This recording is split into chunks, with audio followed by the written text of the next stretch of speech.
Welcome to the LDHR podcast, where ministry leaders grow together.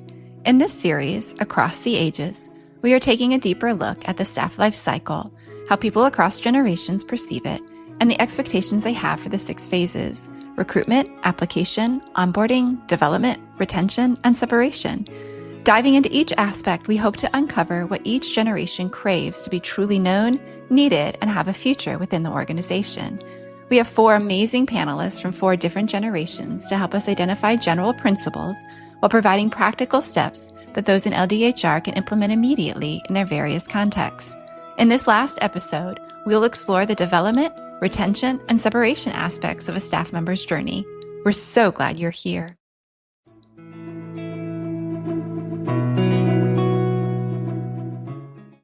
Kind of moving forward, once people are been onboarded and they're here, they're on staff, kind of that development and retention pieces come next. And right now, data shows that 40% of millennial and Gen Z employees say they would leave a job if there aren't clear development opportunities. So what do development opportunities play in your thought process of wanting to stay in a role and wanting to leave a role? I feel like this is one of those things that the leaders that I had, and I knew I was finished with that role, there wasn't anything clear. There were no roles already existing that fit my gifts and abilities. I just remember my supervisor saying, your next role will be important, and so we should take some time to consider what the possibilities might be. And it might take 6 or 8 months, and that's okay. So that everybody kind of had a lens thinking about what you might need down the road.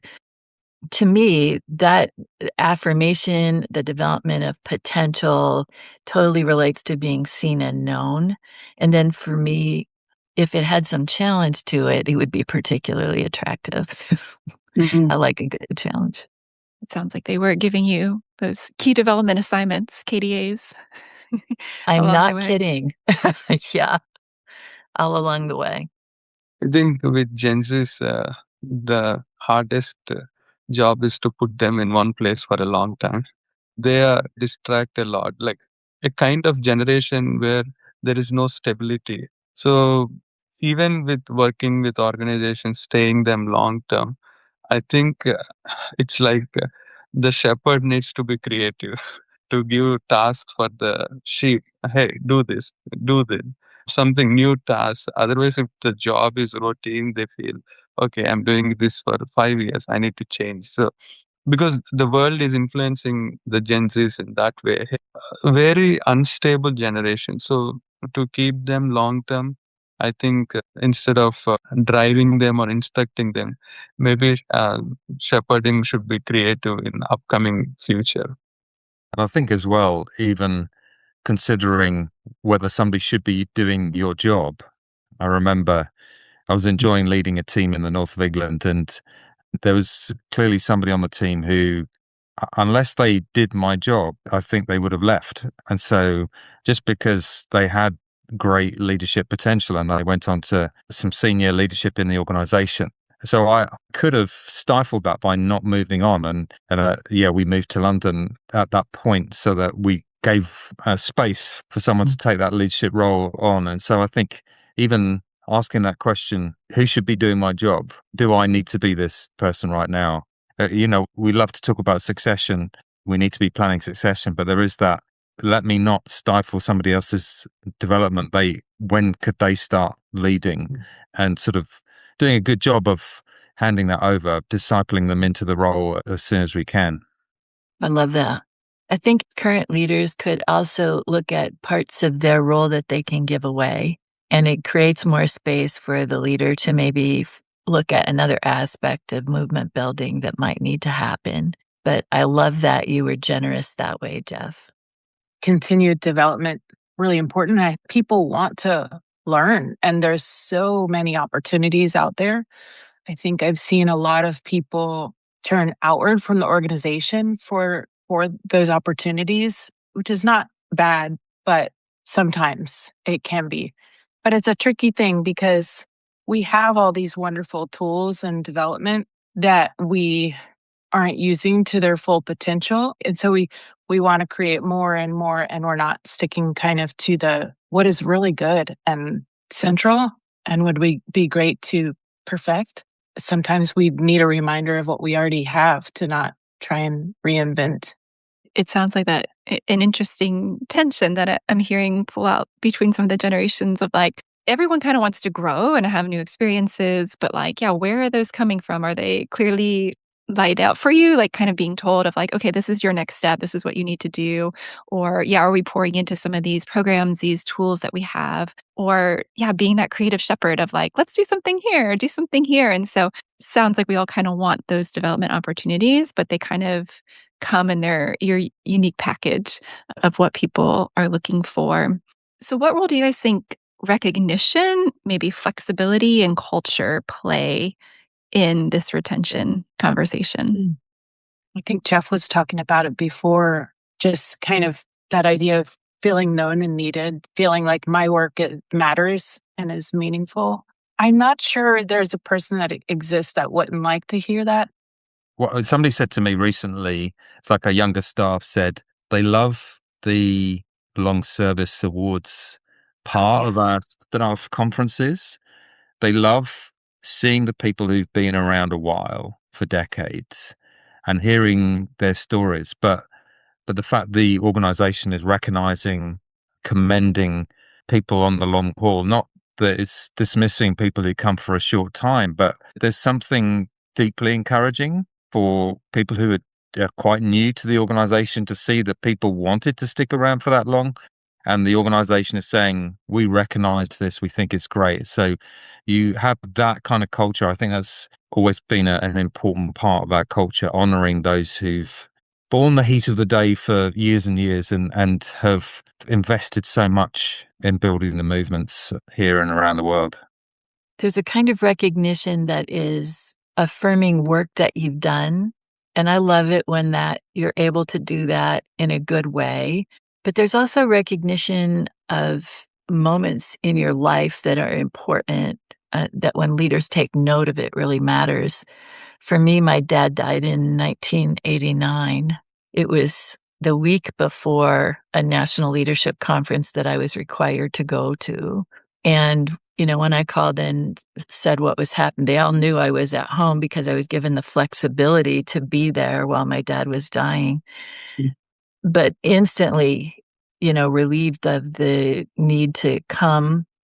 And then when my dad did pass, I got a phone call from Steve Douglas, who was the U.S. director at the time. And it was the days of landlines, and we didn't have an answering machine at my family home. So I'd been out running errands. When I got home, one of my sisters goes, Andrea, you had a phone call from somebody named Steve Douglas. And he just said to say he was sorry about Dad. And so I didn't even get to take the phone call. But the fact that he made it in those days said a lot to me, and that I had the ability to stay and serve my mom during those days of deep grief is something I'll never forget. It told me a lot about the staff care things that Gordon had talked about previously, and a recognizing like a critical moment for me and for our family. As a new staff, when I joined, people say, hey, crew gave me a gift as I completed 10 years. Hey, crew rewarded me 25 years. These people recognize us as our work, even though sometimes our work is unseen. As a new staff, when I see moms, they can take care of their kids as well as work on campus. I think no other company or organization, I don't feel they will be this much flexible. I appreciate what the crew is doing with recognizing the unseen work of missionaries. Yeah. Like Kelly, you said, I think most people have a longing and a desire to be recognized, whether that's a big thing or sometimes just that personal conversation or like you said, Andrea, like recognizing those specific moments in our life that really impact us and that people see that and see us as a person. Or even just those stories you guys said of an older leadership coming in and just kind of recognizing who you are and seeing your life. I think I'm hearing from all of you that really has a big impact on retention of people being seen and known.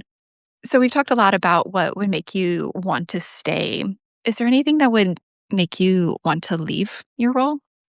I think if I feel like I'm failing at my job and I'm maybe not getting the support for that, or I just feel like I'm not being very effective, and maybe there are other places that I could be more effective that might make me want to move on.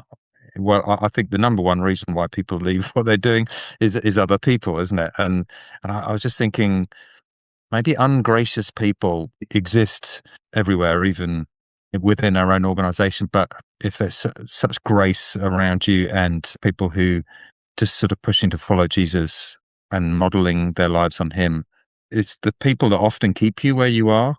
And so having a good team of people around you who love you and value you. So those, if that's not there, there's kind of the opposite of the things that will keep you. If there's an absence of those things, then that may make you feel like moving on. I think for me, it would have to be a redirection from the Lord, because I think I've been around long enough to look at it and go, our organization is a good one to live out a calling of winning and building, ascending in the power of the Holy Spirit.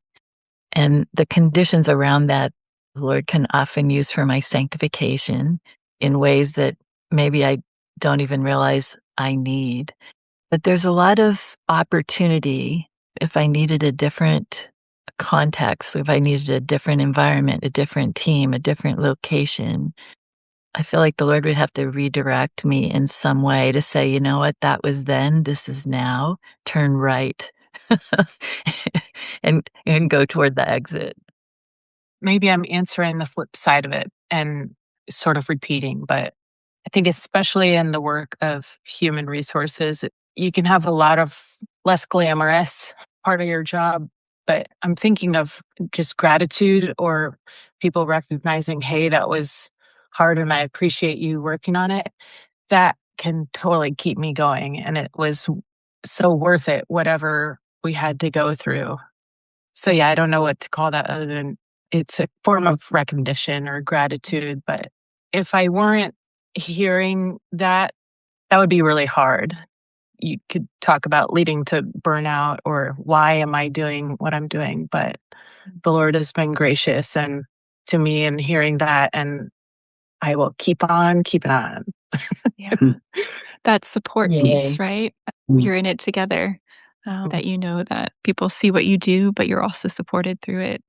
Well, and like confirmation, like the Lord is using me and has put me here in this time for a reason. And that's so affirming to me.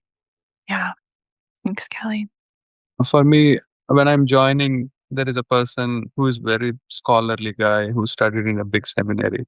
He came up with this many papers and he said, those are all the articles written against crew on internet. Okay, because of this, I don't want you to join. See, God is calling me and I felt I need to join this organization to share the gospel. So far, I've been volunteering with crew for 3 years, and now I did 1 year internship and joining as a staff.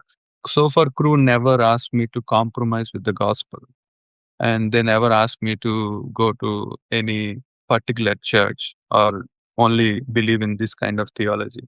So when the day comes, if they ask me to compromise with gospel, I think that will be my last day. I don't have problem with crew because this is a para church organization. This is not a church. We work in marketplaces, we work at the streets, and we work in open universities, and we reach unreached people. So maybe our strategies may be different, but gospel is same, and our values since we began, we are continuing on the same win build sense. So he was upset, but it took for him 6 months. The same person who told me not to join, he came and said, I'm proud of you, Gordon, because I'm taking 6 students every Sunday to church. Until and unless I believe our values are clear and our mission is clear, our vision is clear, I think people will stay long. And when the changes are not explained clearly, I think then it will make people leave. I think there is some commonality, but just even the distinctions of how each of you answer and what comes to mind first, whether it's the values or that team dynamic or that recognition of what kind of stands out to you the most in answering that question. Thank you. So lastly, everyone, how organizations help their different generations leave well can help them maintain engagement to the last day, leave with dignity, and even become advocates afterwards. So, what kind of offboarding processes would make you feel respected and supported? There's two things that come to mind. The first is a meaningful thank you and appreciation for the service rendered. And that's probably going to depend on the person, what's meaningful and stuff like that. It shouldn't be the first time somebody hears that, maybe the last time. And I want that impression going out the door to be meaningful. The second thing I think is clear process. In the same way, when you join, what are the steps? What do I need to do when? What information should I have now, even if I'm thinking about leaving? I think that just is a service we can give to those who are changing direction and moving in a different way. And I think if there's an attitude of sending, we're not like the Hotel California. You can check out, but you can never leave. There is this sense of, we want to send you to where God's calling you onto, just to your point earlier, Andrea. God's clear direction taking you somewhere else, and trusting that God is doing that with someone that we've benefited from somebody being with us for a time, and that we want to send away our best as well. We want to bless others with good people, and it's having that sort of kingdom mindset, sending them on to something else where, God willing, they will thrive even more. Yeah, there are tricky situations when people are leaving for difficult reasons, but I think as much as we can to be sending people, because we're the sending people, aren't we? I love that. Yeah. Besides those things, I think of asking for feedback, maybe. And I guess if I'm talking about me, things I've seen or experienced, and then just being interested in my future and the spirit of sending me, and expressing interest and concern, prayerful sending for my future. Yeah. It's how can we send you well to thrive in what you're doing next and have good feedback for you, but it's a constructive feedback for us that we can get better. There may be a reason why somebody's leaving and we could have done things differently. So learning on both sides is important. Yeah, I think prayerfully, peacefully, and respectfully will help offboarding process smooth. And because sometimes if there is some misunderstanding or something, it is better to clear it off. Because again, I feel shepherds need to do that, because sheep sometimes cannot express. Maybe if shepherd comes and have a clarity why they are leaving, it will be better. Because Gen Zs, they don't say the reasons, they just leave. That's the problem. So coming to them and checking with them will give a peace. Otherwise, a herd sheep, when it goes out of the flock, it will damage the reputation of the shepherd and the flock. So Thank you. I hear Such a a lot good of point. that personal and professional that we talked about earlier coming back in. Like we need both of those in this process and that posture of sending. And then adding that part too of leaders at Shepherd coming in and to say, hey, let me support you, even if the sheep is having a difficulty in expressing that or communicating that well. Again, that personal relationship really does have a huge impact on that for sure. Well, thank you all so much for your time. Thank you for joining us in this discussion. It's been very enlightening for me. And I really appreciate each of you, Andrea, Jeff, Kelly, and Gordon, for joining me on the LDHR podcast. So thank you for your time and your wisdom and for all your faithful service for how many ever years you've been serving with Crew. Thank you. thank you. Thanks, Thanks Beth. so much. Thanks very much.